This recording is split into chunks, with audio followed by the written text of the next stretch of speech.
Good morning.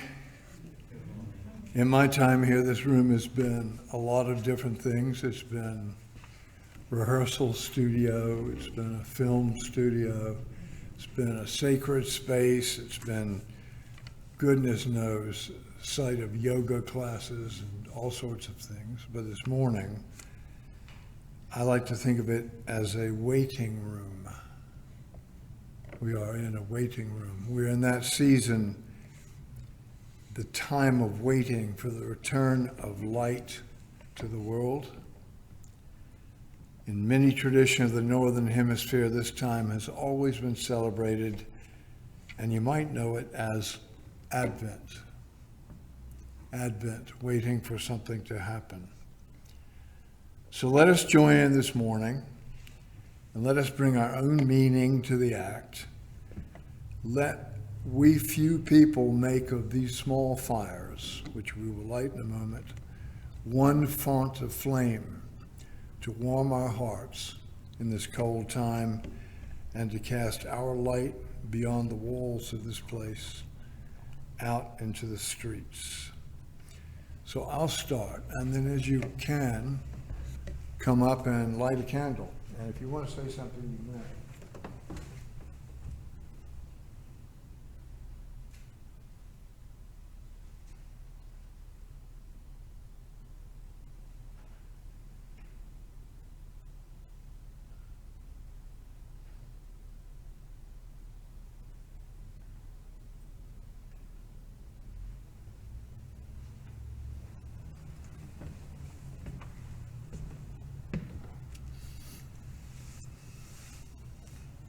Just hoping that next year is better than this year.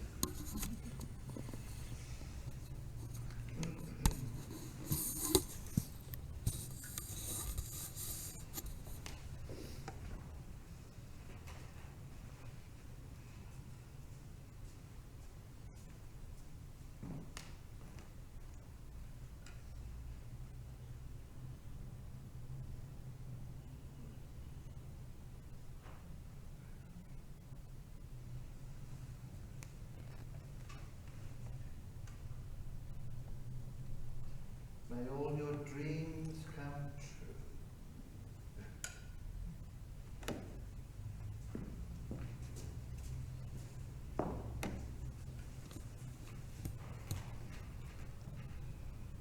May the power of music continue to bring us together. Yeah. Music good.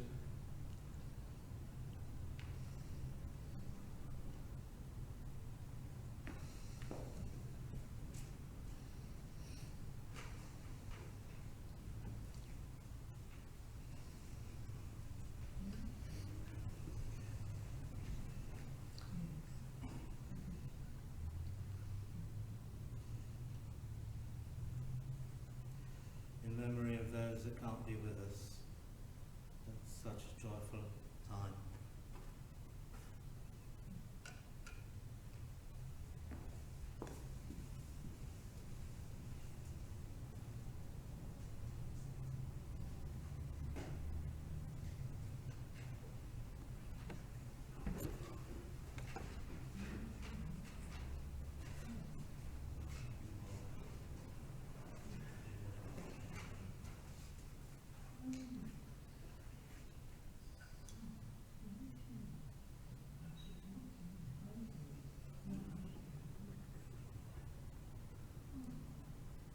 The promises kept at this Christmas we sing indeed better than last Christmas.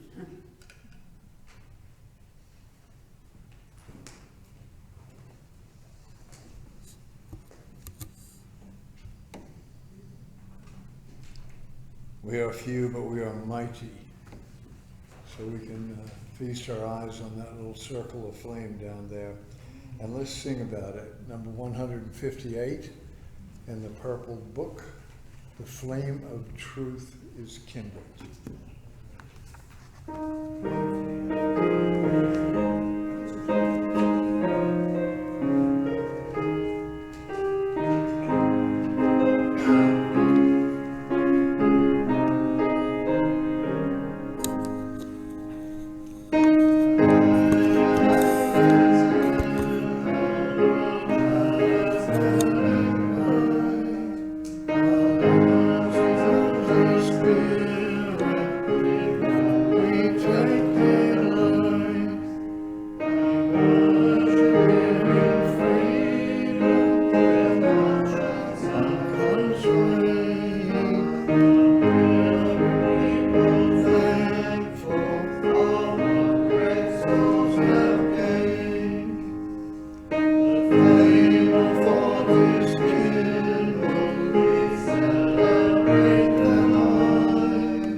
There's an American Unitarian Universalist minister by the name of Ellie Kimmler, who has both written and curated words about the season of the year, about Advent.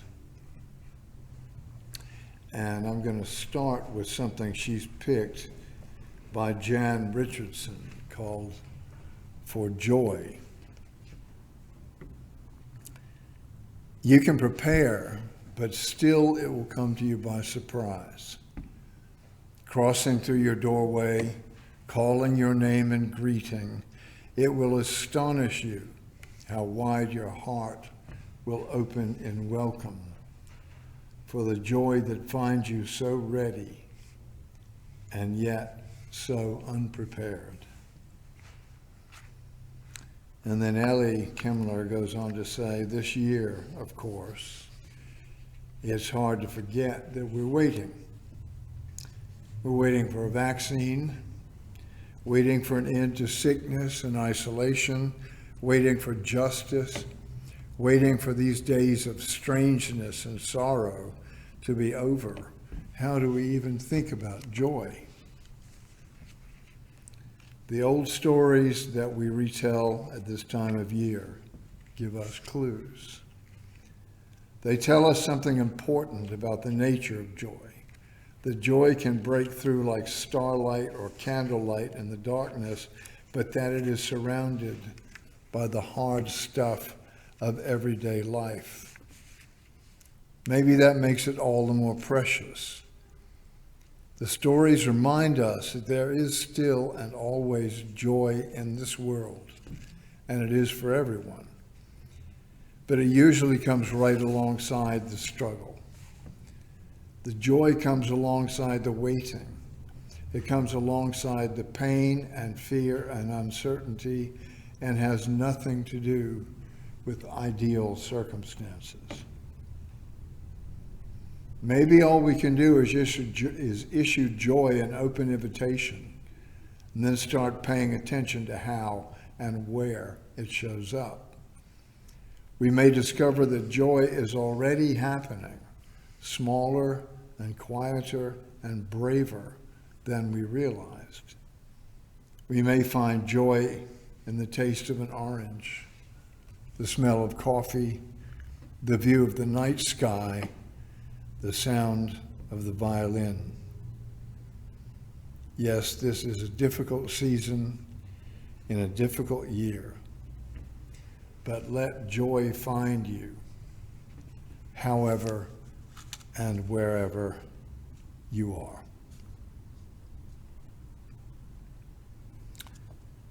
Thank you, Ellie. Give us some joy, Lowell.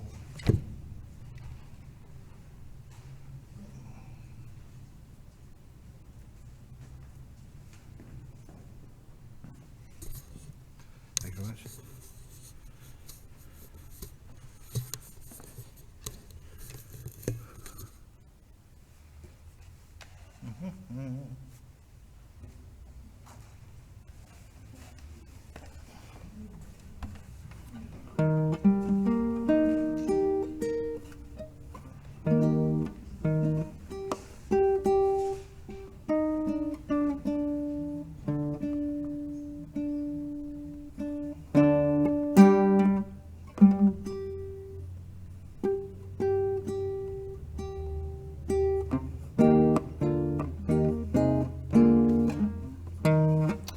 This is a song that was written by a man who was married to the sister of Joan Baez.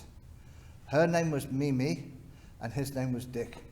And his surname was Fariña. So Dick and Mimi Fariña used to sing songs written mostly by him, I think, around the time when Bob Dylan was becoming a little better known. So it's, I don't know how many, 60 years ago?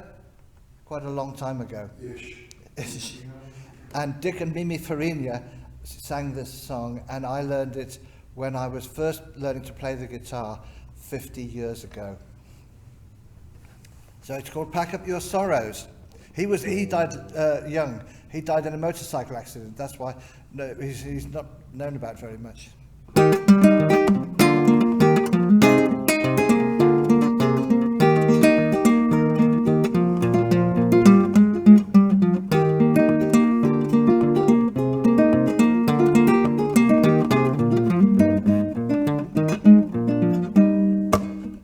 Somehow you could pack up your sorrows and give them all to me.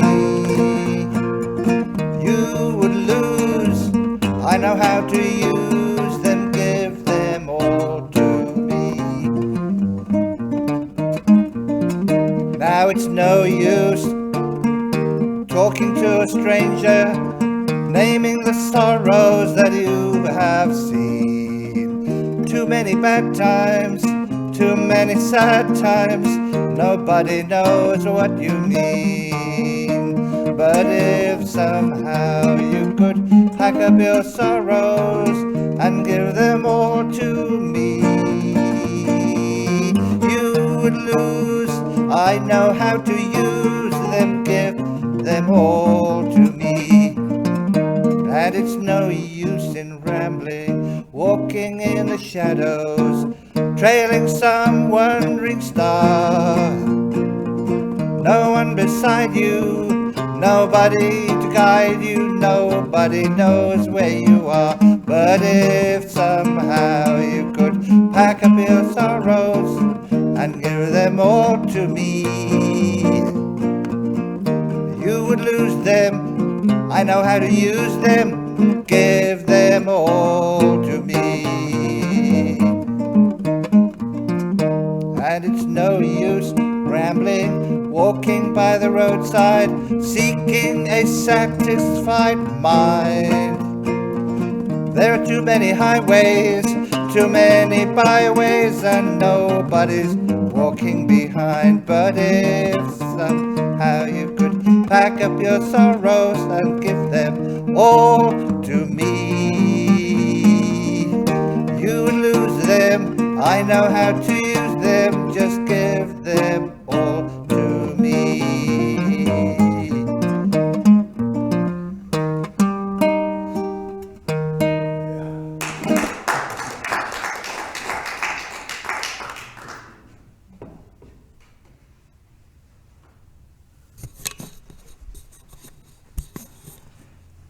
Wow, thanks, Lo. Richard Farina, Dick Farina, also wrote a novel called Been Down So Long It Looks Like Up to Me. Yeah. Let's take a moment now for ourselves and come together outwardly and inwardly. And meanwhile, let's rest our eyes on this bright circle of light that we've brought to this place. And gaze on it in delight, allowing ourselves to discern the thoughts and wishes that lie behind each flame. As we bask in the glow of illumination, let us also bask in the offered fellowship of our common life.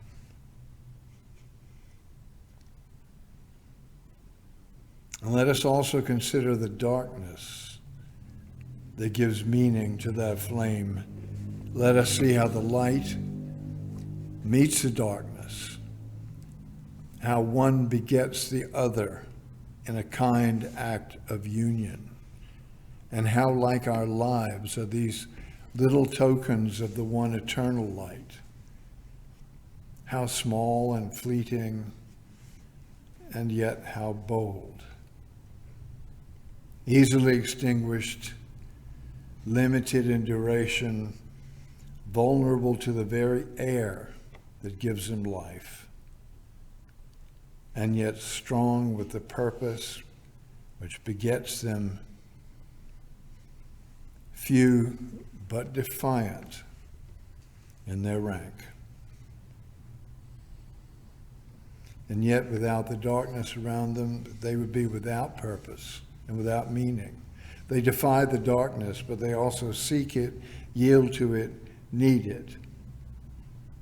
The candle makes darkness known, and the darkness gives the candle its life. And just like these small flames, we live in the paradox of shadow, opposing, challenging, striving, but at the same time, born of the deep and dark, accepting, yielding, and emerging. We are not just light, but the good darkness which surrounds it. Not one small flame, but the flame itself, not just the visible, but the infinity from which we sprang and in which we have our eternal being. So now, in this time of intuited miracle, this very season of miracles, let us go together into that deepness from which all wisdom springs, bringing back with us something which will cast new light into our lives and into the lives of others. Let us travel once again into that reservoir of meaning, that birthing place of prayer, let us go together once again into the good silence.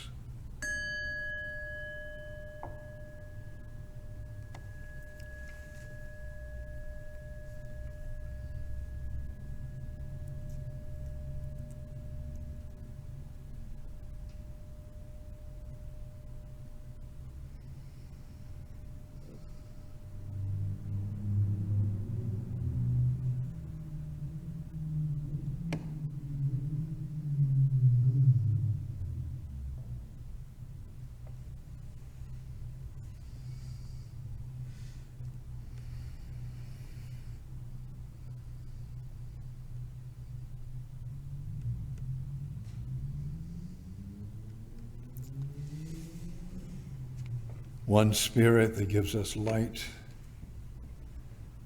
Give us the love of the kind darkness also.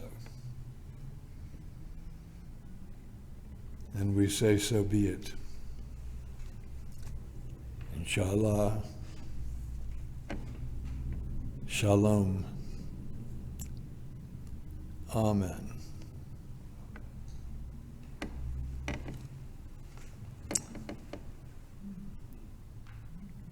There are not many times when I get away with playing my favorite song, but today is one of them. So it's number 27 in the Purple Book, Dark of Winter.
Gosh, that is a pretty song,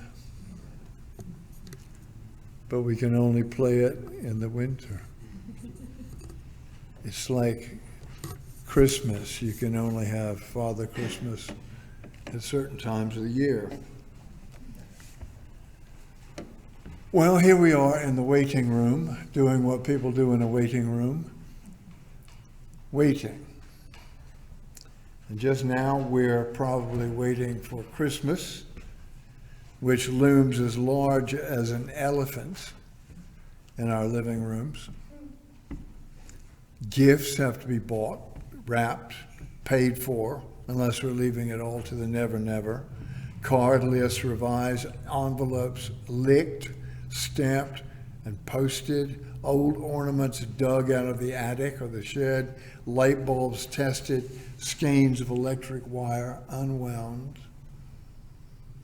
If we're young enough, or maybe if we're energetic enough, even though we are old, a tree has to be found somewhere and dragged into the living room and made to stand up without damaging the carpet or the ceiling paint or setting the house on fire. This is the very season of waiting. You want to see waiting? This is it. If we were devout Christians, we'd be joining in Advent activities, waiting for the day that we've assigned to be the birth of a Savior. Lighting candles, filling in little calendars. We do this alongside the recent additions to the season. You know what I mean. Reindeer. Well, there weren't any reindeer in Palestine as far as I know. Dancing snowmen, elves and fairies, talking animals, you know all that. Wherever we are, we will still have to endure Elvis singing Silent Night. And we'll have to listen to the Slades singing Merry Christmas, everyone, until we hate it. But just get by enough so that we hear it next year. And we're in a countdown. Tick tock, tick tock. As of today, I have to inform you there are only 12 shopping days left. That is, if we discount the sales that begin before the last shreds of turkey have been made into sandwiches. For a brief time, all our waiting is focused on the 25th day of this month. I've come to think of this as a kind of respite from the waiting that we're always doing anyway. Virtually every single day of our lives. So, yep, this is the peak of waiting. It's probably an inbuilt condition. If it's not Christmas, it's probably payday we're waiting for. Wait for payday or retirement. It seems there's always an event just ahead that focuses our attention and defines time as the distance between now and, oh, that glorious day, whatever it may be. So just take a moment now and consider, are you waiting for anything? And just think about it. I mean, I could tell you a half dozen things that I'm waiting for. Retirement, maybe. A new kitchen. Visit of grandchildren. A medical report. And when that event finally occurs, won't you just start waiting all over again? The more you look at it, the more waiting seems to be the permanent human condition. Maybe it's because we're unique in the animal kingdom, or so we believe anyway. We anticipate our futures. That includes the knowledge of our own ends. From the first time a 3-year-old asks about death, she is stuck with that knowledge. Remember that? Most of us try not to think too much about it, and I'm sure that's the healthiest option. We've developed little magic charms and other ruses to keep that question well at bay. We can use denial, addiction, and distraction. But mostly I think we say, not yet, not yet. And that has to do. Waiting seems to be what happens when there's a sense of incompleteness. A child of, say, 12 may not feel that he or she is complete until the latest video game console is in their hands. He or she may be willing to feign a belief in Father Christmas in order to get it. When that happens, the longing that he or she experiences will be satisfied, or so they think, and the pain of incompleteness will be solved, but not for long. So that's what I believe this waiting game is really about. I think that we feel a restlessness, all of us, and a longing for something that we can't quite put our finger on. The urge is toward completeness, but the irony is that we don't actually know what it is that will make us feel complete. We may lose our childish impatience. We may become disillusioned about the object of our desires as they come and get realized and then tossed away. but we never really lose that feeling, that longing that makes us wait. Religions are all about this waiting game. Buddhists, maybe you don't know, they're waiting for the Maitreya Buddha, who will come and sweep things up at the end of time. Many Muslims, especially the Shia, are waiting for the Mahdi, who will come at the end of days riding on a white horse out of the east. Hindus are always expecting the next incarnation of Vishnu, an avatar like Rama and Krishna, who give the world a fresh new dispensation of truth. The Jews, loyal to the very end, are still awaiting the Messiah. And not too far from here, there'll be churches, fundamentalist Christians, who expect Jesus to return in glory any day now, rapturing the faithful and leaving the rest of us down here. This religious phenomenon is probably a macro version of what's actually always going on in our heads. Well, I've known some experts in waiting in my travels. I can remember arriving in India one day at a rural bus station near a place called Sawai Madhopur. Yeah, exactly. I was trying to get to Jaipur, which I at least had heard of. After some searching, I found an official at a window and asked, "When's the next bus to Jaipur?" And he smiled and said something, and then I said, "The next bus to Jaipur, when is that?" And he smiled at me, he smiled. Finally he said, "Yes, today." Of course, that didn't work for me. I was going to ask exactly what time, but I realized he'd probably say something like, "when it gets here." Meanwhile, people had taken up residence in the bus station. I do not lie. They had taken tables in the cafeteria and turned them into little homes. They draped cloths across the top and sat cross-legged underneath the tables. Each family had their own little space. The place was very crowded. I won't mention the toilets. Time dragged on. Finally, I found a chair. I actually found a chair I could sit on. And near me was a blind musician who was playing a one-stringed instrument, which was a gourd with a stick attached. And he was playing music with this thing that I can't describe to you. It was thrilling. I can't reproduce it. It was the most wonderful sound. So I listened to him for a few hours, and night fell, and people went to sleep under their tables or sat gossiping around the fires they built in the entrances to the station. I sat and looked at my watch and then gave up on that because clock time had become irrelevant. And then the bus came. And when I got on board, I never even thought to ask how long the trip to Jaipur would take. If you'd asked me, I probably would have said, until it gets there. Clock time didn't happen for me until I got to my destination. Well, I haven't thought about that much. I've had one or two experiences like that. Perhaps you have. When I started thinking about waiting and what waiting actually means this week, it came back. It reminded me that I consider expectation of future events to be more of a problem than a gift.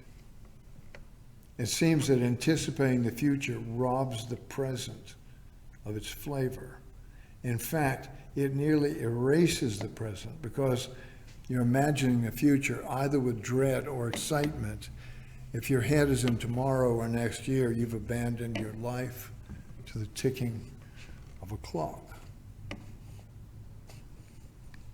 And besides, I think there's a kind of inbuilt wisdom in all of us. I think we know that even the most marvelous experiences and achievements are fleeting things. Things that lose their flavor overnight, like the chewing gum on the bedpost. It will all be superseded and forgotten as time pays out its long spool. Did you have a success today? It's forgotten tomorrow. Are you longing for a success next week? Give yourself a break. Ignore the clock. I've noticed in my own time that things I remember best were not the occasions I planned for, that I was waiting for, the things that happened unexpectedly.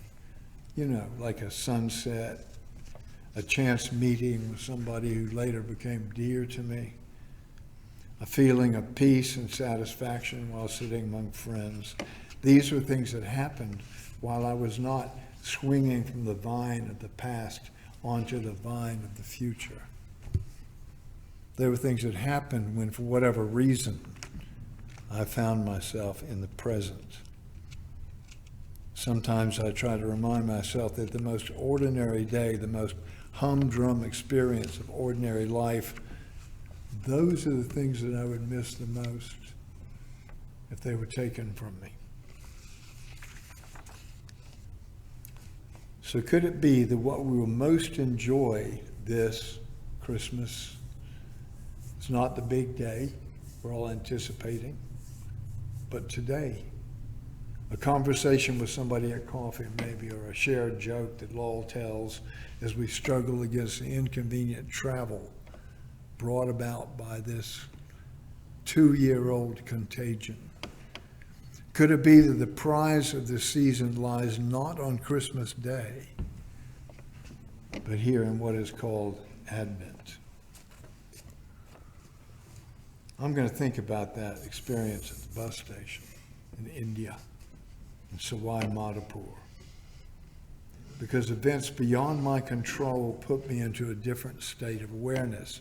I was forced to accept uncertainty, and in uncertainty, it seems I found a form of peace. Wouldn't it be grand if I could recapture the spirit of that time in all my waking moments? Wouldn't that be great? That way I could just be somewhere in my life, not a moving point on a line that leads from birth to death. Okay, will our plan succeed? Will that investment pay off? Will my end be a happy one? Will I see the face of God hovering over my deathbed? Those are the wrong questions. The right questions are more like this. Am I actually here? Am I actually present in this unique and precious moment of time? To wait is to acknowledge incompleteness. But what if completeness doesn't lie in the future at all? What if that longing can only be satisfied by actually abandoning future hopes? What if the loving hand that made us put the answer, maybe the loving hand that made us put the answer here, right under our noses? That'd be just like God, wouldn't it? Just you wait and see. Amen.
Well, if YouTube tries to make us pay copyright fees for that, well, they got another thing coming. Who's that arrangement by? It's music by Franz Xavier Gruber. Well, And then arranged by Heidi Hegler and Pam Wedgwood. So the original music was that. I'm sure the original music must be out of copyright. by It must be. It must be. They're very original, yeah. So Yeah. it's been adapted. That was absolutely wonderful. Thank you. That was brilliant.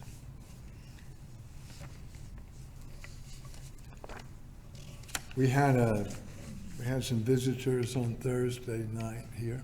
Thursday night, yeah, the singing group. Do they have a name? They were performing the cacao ceremony. They did the cacao In ceremony. the cacao ceremony, where they drink this Peruvian cacao, which is supposed to make you feel wonderful and open your spirit to everybody. And they sat in a circle under these lights here and lit a candle and sang and drummed.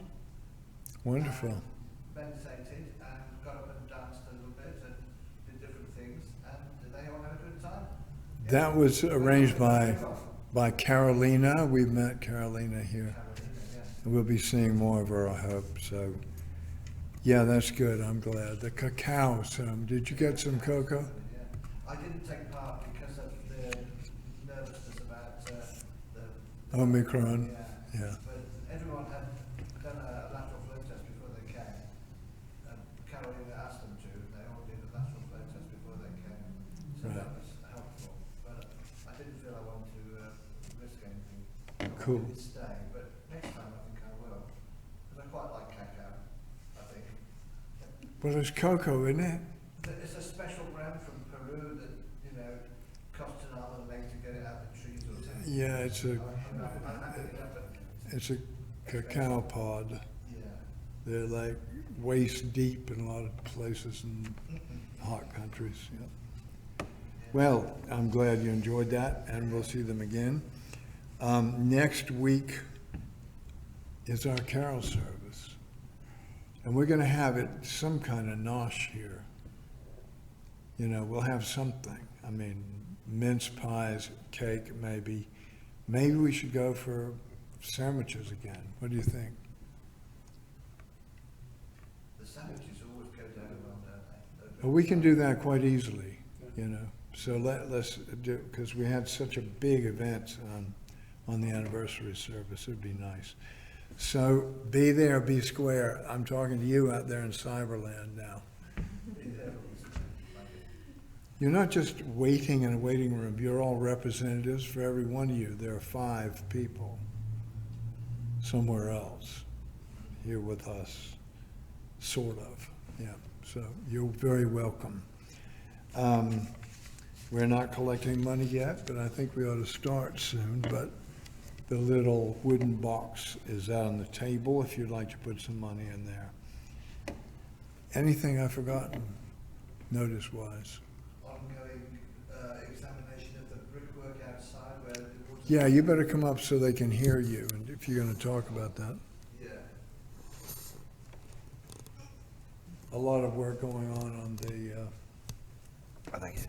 on the church. Yeah, there's we've got several tradespeople coming in to look at the building where the water's coming in here on the church, and also in the nursery building. They're getting water problems in there, so we're in the process of getting quotes issued to see how much the work is going to cost and what they're planning to do.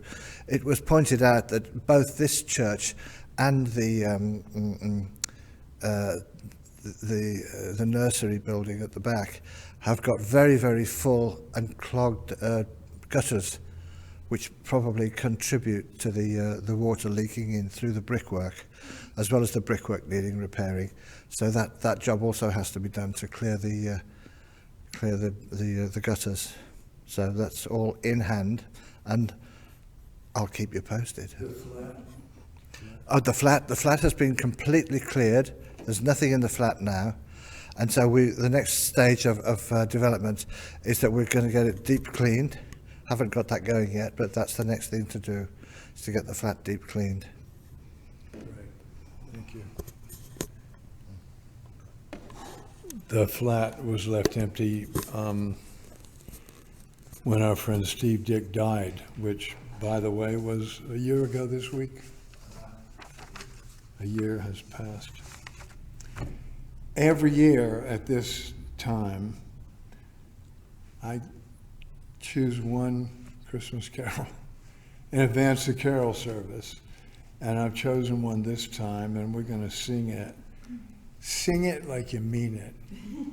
No, page. It's hymn number 90 in the Green Book. Hark, the herald angels sing.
Takes you right back, doesn't it, to Christmases past.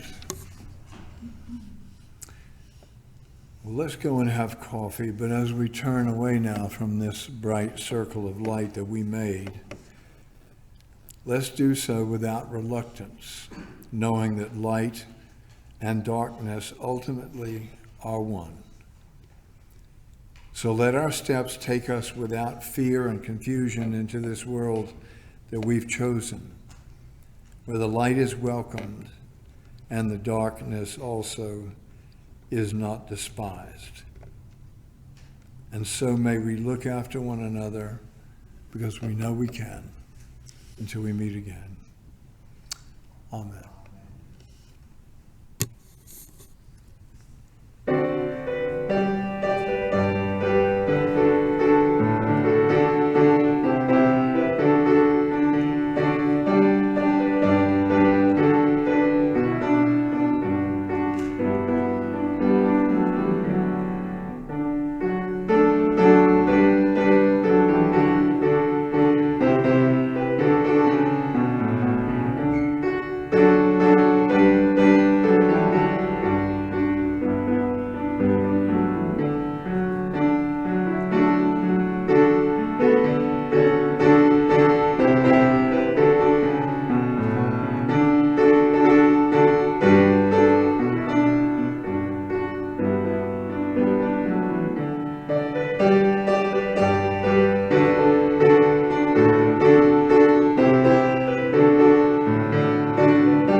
Yeah.